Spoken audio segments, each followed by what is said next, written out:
बिहार के मुसलमानों ने बिहार के मुख्यमंत्री नीतीश कुमार को मुसीबत में डाल दिया है। लेकिन सवाल यह है कि क्या बिहार के मुसलमानों ने मुसीबत में उन्हें पहुंचाया है, या मुसीबत में पहुंचाने वाले लोग वो लोग हैं जिनके साथ नीतीश कुमार आज हैं? कौन लोग हैं? कहां है नीतीश कुमार? वो नीतीश कुमार जो ये कहते थे कि मिट्टी में मिल जाऊंगा, भाजपा में शामिल नहीं होऊंगा। आखिरकार वो मुख्यमंत्री नीतीश कुमार किसके ट्रैप में फंस गए कि उन्हें एनडीए का हिस्सा बनना पड़ा और वो बीजेपी के साथ चले गए?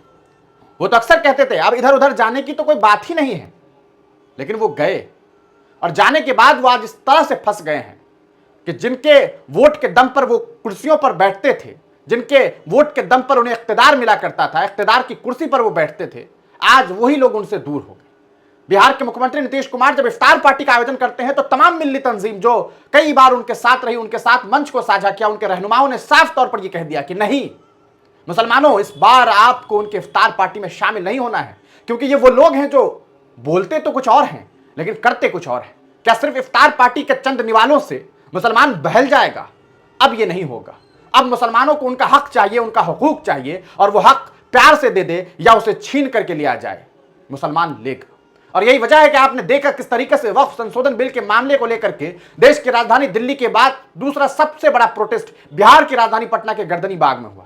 और आपने देखा किस तरीके से नीतीश कुमार के जितने भी विरोधी दल के नेता थे, विपक्ष के नेता थे, वो तमाम लोग वहां पहुंचे, चाहे वो लालू प्रसाद यादव हो, तेजस्वी यादव हो, या फिर प्रशांत किशोर क्यों ना हो। तमाम लोग वहां पहुंचे और पहुंच करके कहा कि देखो हम इस बिल की मुखालफत कर रहे हैं, ये वो बिल है जिसके जरिए इस देश के संविधान पर, इस देश के मुसलमानों के ऊपर एक हमला किया जा रहा है।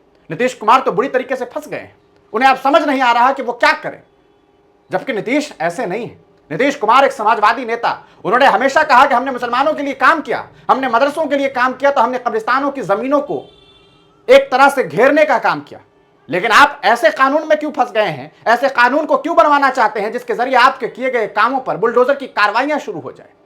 ये सोचने वाली बात है। और मुसलमानों ने और तमाम लोगों ने जो प्रोटेस्ट किया पटना में, वो एक शानदार प्रोटेस्ट था, और इसका नतीजा ये हुआ है कि बिहार के मुखिया को इस बात की चिंता अब आने लगी है कि कहीं ऐसा ना हो जाए कि 25 में ये तमाम लोग भी धोखा दे दे, और जिनके साथ वो हैं वो तो उन्हें धोखा देंगे ही। नीतीश जी, अभी भी वक्त है।